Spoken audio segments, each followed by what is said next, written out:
Ladies and gentlemen, good evening. Welcome to this, the most exciting event taking place in the great room of the Grosvenor House this evening. Look at the screens up there all around the room. This event is being beamed out live on Al Jazeera. This is going to make England winning the Ashes look like a distant memory. And we have a quick word, though, from Downing Street from the Prime Minister. Look, regrets. I have a few, but then again, too few to mention. And when Bush came to shove, I wish I hadn't paid attention. I've got to rush on because I'm doing a surprise party for Tony Blair later this evening. Surprise for him, anyway. Some of us have been planning it for some time.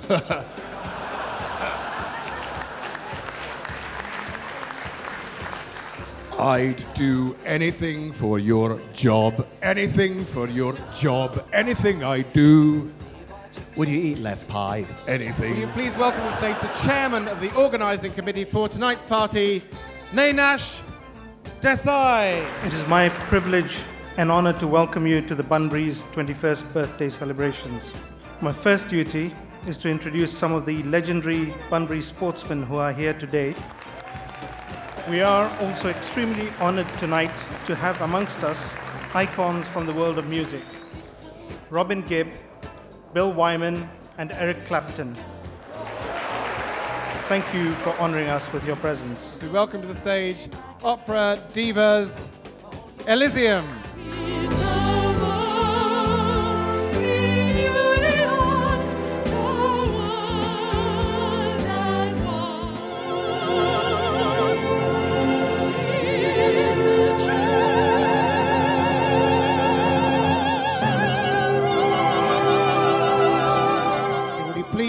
Welcome the former Daily Mirror editor, Piers Morgan. Beefy, just tell us something short and disgraceful about the loon.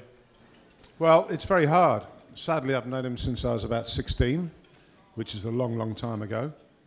Basically, if you look around this room, I defy anyone in this room to put their hands up who hasn't been conned by Dave English. Do you have any inside information on whether Arsene Wenger and Thierry Henry are going to stay at the club? Yeah, actually, funny you should ask me that because I was speaking to Arsene and Thierry just before I bloody got here. And they both said they're going to leave in the summer. Right. So. Well, thanks for that bombshell. So you heard it here first. Eric, talk us through that moment, though, when the ball ricocheted into one of your guitar-playing fingers. Well, I was in the gully, and there was a ball glanced off. Well, first of all, we were playing fantastic teams. We were playing Australia, we were playing other charity teams, the EC11 this is, and every now and then we'd play a village team, and it would all go wrong, you know, because you'd have the village blacksmith who wanted to kill celebrities. That would be the thing. This time I kind of lost my position. I think I was thinking about something else, and I'd wandered round into the gully, and a ball came my way, and I just watched it go by, you know, and as you do, and everyone shouted, catch you, all that. And the next ball was exactly the same, so I went for it, and it split this finger from all the way over, and everyone laughed, you know, blood everywhere. They thought it was hilarious. I kind of thought, this is great, this has got to stop. I'm off, I'm out of here, I'm going home. I went and sat on the sideline, and the tea ladies came over with a little bag of ice, and it was very, and I put my hand in my hair, and I got stung by a wasp.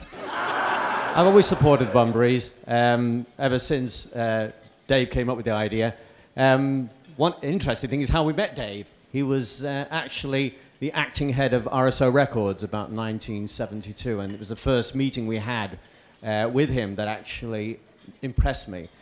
He had a big ginger beard, you know, and long red hair and a long ginger beard. I don't know why, but it was. I took one look at him and realised that our career was finished. Adam Lamb, everybody, one of our greatest ever batsmen. What do the Bunburys mean to you? What does this evening mean? Why are you here? Do you know, I'm trying to work out the answer to that. The usual con. David has been a long time friend. And it's one of those invites, when it comes, you think, well, I can't get out of this, Just can I? the Bunbury never loses a game. They're always a secret Bunbury somewhere. Martin Johnson, everyone. Thank you very much, everyone. Enjoy your evening. Enjoy the Bunbury spirit. Thank you very much. For the loyal toast, will you please welcome Ian Botham. Her Majesty the Queen. I have today launched daft legislation. I'm sorry, I'll read that again. I have today launched draft legislation. Sorry, right first time. I was amazed the Americans voted for George Bush in the first place. I mean, they didn't, that's the point. It came down to 14,000 people in Florida who thought they'd voted for pepperoni with extra mushroom.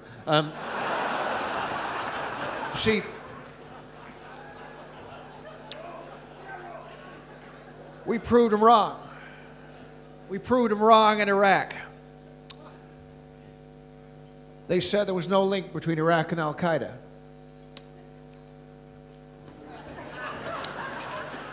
There is now. Wonderful. Stephen Fry. Oh, Rory, bless you. Thank you all so much, ladies and gentlemen. It's an extraordinary experience to be here. Obviously, thank you to Lord Archer. I won't make that cheap joke about him, Lord Archer of Weston-super-Mare, being the only seaside pier that no one wants to see restored. In the last few years, the pressures that have been put upon that game, the pressures of broadcasting, the pressures of advertising, the pressures of success and celebrity, the pressures of a fan base in some countries which is terrifying in its avidity and its greed for success, the pressures of a press that is likewise determined to see nothing but success. It's very easy to see that cricket, which doesn't quite have the universal appeal of soccer, for example, somehow getting lost, and the original idea of this game being lost. If there is one thing that we can do for an evening that celebrates the Bunburys, it is to remember the fun you once had when you first got this game, when you first saw what you could do by just laying a bat on a ball and running and calling to your opponent and running. The fact that it is a game. It's a game. Homo ludens, games playing man. It's the highest expression of what humans can do is play a game. It isn't war. Nobody dies. That's a terrible thing to say when someone has, but you know what I mean.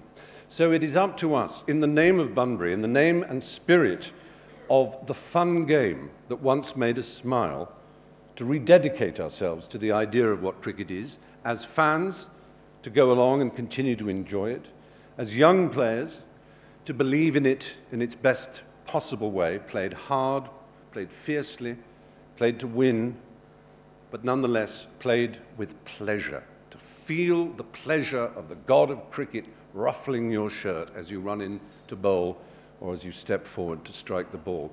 It is the highest privilege granted you. So many in this room were given something I would have given my soul for, skill at cricket. And you know that it is hard to give up the game. You know that it's full of frustration. Some of you know that losing is a lot keener as an agony than winning is as a pleasure. But you also know that you wouldn't have done anything else because it is the summer of our lives to imagine cricket. So I would ask you all to remember this year, as 2 test sides visit our shores, just how much you love this game, just how important it is to cheer it on, just how important it is not to be cynical about it, and just how important it is to let the players that you support do their best without feeling as if they are somehow shaming the nation when they don't do as well as they might do. That's my belief about cricket, and it's my hope for cricket. And I would guarantee that in another few years, if I am spared, that I will be able to come here and we will look back on this last year in much the same way we look back at all the other disasters that have befallen cricket over its years. And we will have seen that new batsmen and new bowlers of whom we have yet to hear will have glorified the game in ways that are simply unimaginable.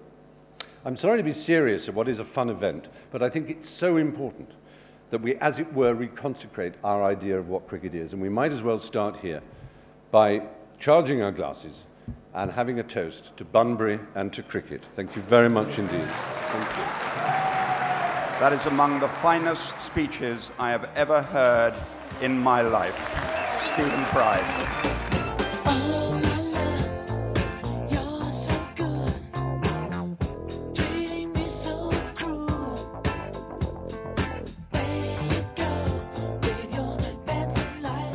auction raised this evening? £257,000. The legend, the man who founded the Bunburys, who has done more for cricket than just about anybody else imaginable. Please welcome the loon, Dr. David English.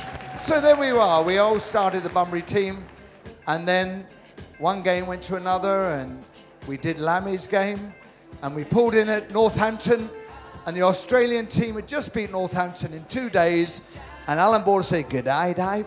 Hey there, mate. Righto, mate. Like to meet Eric." And he played, and he came and played, and we played, and all the games went on, and we've raised £10 million for charity. All I say to our sponsors, ladies and gents, that we will provide the Bunnymobile, and you put the petrol in it to make it work. And without our sponsors, without Gravesy at Costcutter and Unilever Best Foods and Bentley and Market Form and Nando's, Louise, we wouldn't be able to exist. So it's all about a team effort. In a very emotional moment,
thank you, everybody, for making our Bunbury's 21st very special.